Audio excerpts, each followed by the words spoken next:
Guys, এই হুজুর TV Thalapathy বিজয়কে নিয়ে কি কথা বললেন চলুন শেষ পর্যন্ত শুনে আসেন। যে কথাটুকু বলেছে অতি বাস্তব কথা, চলুন শেষ পর্যন্ত শুনে আসি।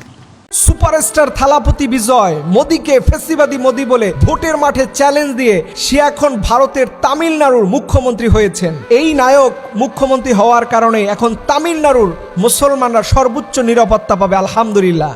কারণ মুসলমানদের উপরে এখন আর কোনো জুলুম হবে না, কোনো অত্যাচার হবে না। কারণ এই থালাপতি বিজয় মুসলমানদের সাথে রোজা রেখেছে, ইফতারি করেছে। সে বলেছে আমি মুখ্যমন্ত্রী হতে পারলে কোনো মুসলমানদের উপর আমি কোনো জুলুম হতে দিব না।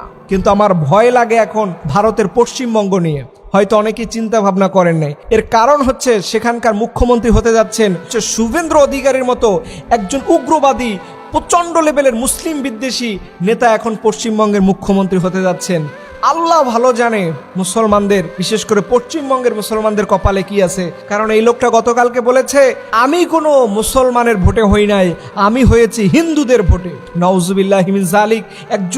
একজন জনপ্রতিনিধি কিভাবে এত কঠিন কথা বলতে পারেন? তাহলে বোঝা যায় আগামী দিনগুলোতে আমরা হয়তো কোনো একটা সিমটম দেখতে পারবো আমরা পশ্চিমবঙ্গে। আমরা আল্লাহর কাছে দোয়া করি, হে রব তুমি আমাদের পশ্চিমবঙ্গের মুসলমানদেরকে হেফাজত করো। এই রেজাল্ট বিপর্যয় হওয়ার পিছনে এই পশ্চিমবঙ্গের কিছু পীরদের দায়ী আছে। এই পীররা নিজেদের মধ্যে দ্বন্দ্ব ফিকির করার কারণে মমতা ব্যানার্জি, যিনি অল্প কিছু ভোটের ব্যবধানে সেখানে পরাজয় বরণ করেছেন, এটা যদি পীরদের এই ঝামেলাটা না থাকতো তাহলে এই পশ্চিমবঙ্গের মুসলমানরা নিরাপত্তা পেত।